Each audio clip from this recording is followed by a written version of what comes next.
ሰላም ቤተሰብ እንዴት ናችሁ? ደህና ናችሁ ወይ? እኔ በጣም ደህና ነኝ፣ እግዚአብሔር ይመስገን። ባላችሁበት ሰላማችሁ ብዝት ይበልኝ። ቤተሰቦቼ ብቅ ብያለሁ። አብርሽና ሄርሜላን መቼም የማታውቁ አላችሁ ብዬ አላስብም።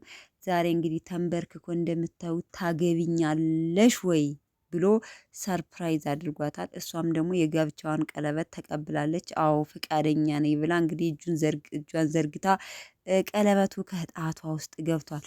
እኔ የምላችሁ ሌላውን ተውትና ማለት ነው የልጅ እናቱስ ሩታስ ማለት ነው። ከዚህ በፊት ደግሞ ጌም ተጫውተው ሩታ አሸንፋለች። በነገራችን ላይ የሩታ ወዳጆች ደጋፊዎች ብዙ ናችሁ።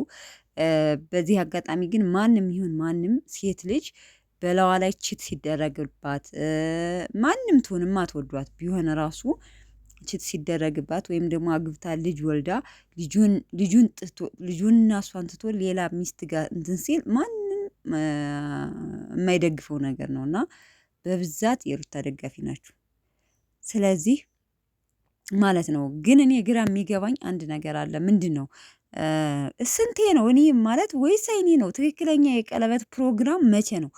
ቆይ ብዙ ጊዜ በነገራችን ላይ ከአብርሽ ከማን ጋር ጸና ብትሉኝ ከሄርሜላ ጋር ጸንቷል። ምክንያቱም አይታችሁ ከሆነ ለተወሰነ ቪዲዮ ብቅ ይሉና ከዛ ይለያያሉ።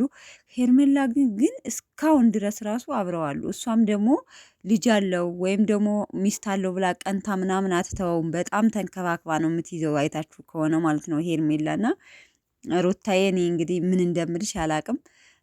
ሶ ግን ኢንስታግራማቸው ላይ ተንበርክኮ እንደምታዩት ታገቢኛለሽ ብሎ ያው ጓደኛዋ ይዛት መታ ፊክቸሩ እንደሚያሳየው ሰርፕራይዝ አድርጎ ያው እሷም ደግሞ የቀለበቱን እንትን ብላለች ተቀብላለች፣ አስራለች ከእጇ ላይ ማለት ነው። እንግዲህ እርግጠኛ ነኝ በዩቲዩብ ይመጣሉ ማታ እና እንደኔ ግራ እየገባችሁ ነው ወይስ ትክክለኛ ህይወት ነው እየኖሩ ያሉት ወይስ ድራማ ነው? እኔ እንደራሴ የምለው ብዬ ማስበው ድራማ እየሰሩ ነው ብዬ ነው የማስበው ማለት ምክንያቱም በቃ ዘላለም ተንበርክኮ ዘላለም በቃ አላ አይደለ ታገቢኛለሽ ወይ ምናምን ነው። እና ምን ተፈጥሮ ነው ደግሞ ዛሬ እንደዚህ ተንበርክኮ ታገቢኛለሽ ወይ ብሎ የጠየቃት?